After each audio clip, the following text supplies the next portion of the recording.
कहानी की शुरुआत होती है शहर के एक कोने से, जहां एक छोटा सा लड़का राजू रोज सुबह सूरज निकलने से पहले ही उठ जाता था। उसके हाथ में एक बड़ा बोरा और शरीर पर फटी हुई बनियान होती थी। उसका काम था कूड़ा बीनना। लोग जिन चीजों को बेकार समझकर फेंक देते थे, वही चीजें उसके लिए खाने का साधन थी। राजू के पिता का देहांत तब हो गया था जब वह सिर्फ 8 साल का था। मां लोगों के घरों में बर्तन मांजती थी, पर कमाई इतनी नहीं थी कि दोनों का पेट भर सके। इसलिए राजू ने स्कूल छोड़ दिया और कूड़े से रद्दी, प्लास्टिक, बोतलें और लोहे के टुकड़े उठाकर कबाड़ी को बेचने लगा। लेकिन राजू के अंदर कुछ अलग था। वो सिर्फ पेट भरने के लिए नहीं, कुछ बनने के लिए जीता था। हर दिन जब वह अमीर लोगों के घरों के बाहर कूड़ा बीनता, तो वह देखता कि कैसे बच्चे स्कूल जाते हैं, कैसे लोग बड़ी गाड़ियों में घूमते हैं। उसके मन में सवाल उठता, क्या मैं हमेशा ऐसे ही रहूंगा? एक दिन जब वह सड़क किनारे कूड़ा बीन रहा था, तभी उसकी नजर एक बुजुर्ग आदमी पर पड़ी, जो पास की बेंच पर बैठकर अखबार पढ़ रहा था। राजू ने झिझकते हुए कहा, बाबूजी, लोग इतना कुछ फेंक देते हैं, क्या इसमें कुछ काम की चीज भी होती है? बुजुर्ग मुस्कुराया और बोले, बेटा, दुनिया में कुछ भी बेकार नहीं होता। फर्क सिर्फ नजर का होता है। कोई कूड़ा देखता है तो कोई अवसर, अपॉर्चुनिटी। राजू को यह बात सीधी उसके दिल में उतर गई।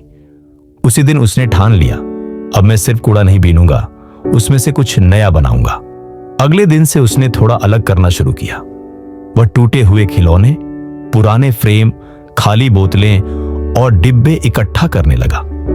फिर उसने देखा कि पास के पार्क में लोग सजावटी सामान बेचते हैं।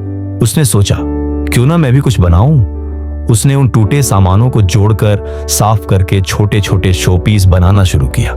शुरुआत में लोगों ने मजाक उड़ाया, कूड़े वाले की दुकान, अरे भाई कौन खरीदेगा इसका सामान।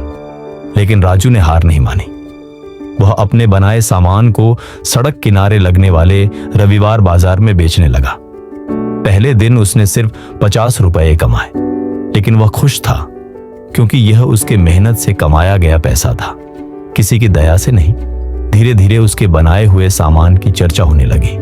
लोग कहने लगे, अरे वो जो छोटा लड़का है, कूड़े से खूबसूरत चीजें बनाता है। राजू ने कमाए पैसे से और सामान खरीदा, पुराने लकड़ी के टुकड़े, पेंट, गोंद। उसने एक छोटी सी झोपड़ी में अपनी वर्कशॉप बना ली। कुछ महीने बीते। एक दिन वहां शहर के एक नामी पत्रकार आए। उन्होंने देखा कि एक छोटा लड़का कूड़े से सुंदर सजावट के सामान बना रहा है। उन्होंने उसकी कहानी अखबार में छाप दी, कूड़े से कला बनाने वाला छोटा कलाकार राजू। अगले ही हफ्ते कई लोग उसे देखने आए। कोई फोटो खींचता, कोई खरीदता, कोई उसे सलाह देता। राजू अब अपने इलाके का सेलिब्रिटी बन गया था। फिर उसे एक एनजीओ ने संपर्क किया और कहा कि वह उसके काम को बड़े स्तर पर ले जाना चाहता है। उन्होंने उसे रिसाइकल प्रोजेक्ट से जोड़ दिया। अब राजू सिर्फ कूड़े से चीजें नहीं बनाता था, बल्कि दूसरों को भी सिखाने लगा कि बेकार चीजों में कैसे मूल्य ढूंढा जा सकता है। राजू का छोटा काम अब एक बिजनेस में बदल गया। उसने अपने ब्रांड का नाम रखा ग्रीन हैंड्स। 5 साल बाद वही राजू जो कभी कूड़े में से रोटी ढूंढता था, अब अपने ऑफिस की कुर्सी पर बैठा था।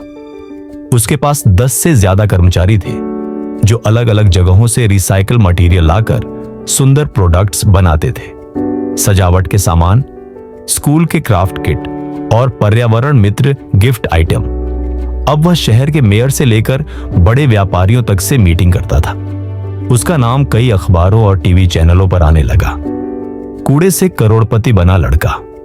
एक दिन वही बुजुर्ग आदमी जिसने उसे कहा था कि फर्क नजर का होता है, उसकी दुकान पर आया। राजू ने झुककर उनके पैर छुए और बोला, बाबूजी, आपकी एक बात ने मेरी जिंदगी बदल दी। बुजुर्ग मुस्कुराए और बोले, बेटा, मैंने सिर्फ तुम्हें आईना दिखाया था, मंजिल तुमने खुद बनाई। आज राजू का ब्रांड ग्रीन हैंड्स देश के कई राज्यों में काम कर रहा है। वह गरीब बच्चों के लिए स्कूल बनवाने में मदद करता है और उन्हें सिखाता है कि मेहनत करने वाला कभी गरीब नहीं रहता। गरीब सिर्फ सोच होती है। सफलता पैसे या स्थिति से नहीं, सोच और नजरिए से तय होती है। जिसने दूसरों का कचरा देखा उसने मौका खो दिया, जिसने उसी कचरे में अवसर देखा उसने करोड़ों कमा लिए। हमारे जीवन में भी कई बार हालात बुरे होते हैं, लेकिन हर हालात में कुछ सीखने और कुछ बनाने का मौका छिपा होता है। बस हमें हार नहीं माननी और अपनी सोच को बदलना है।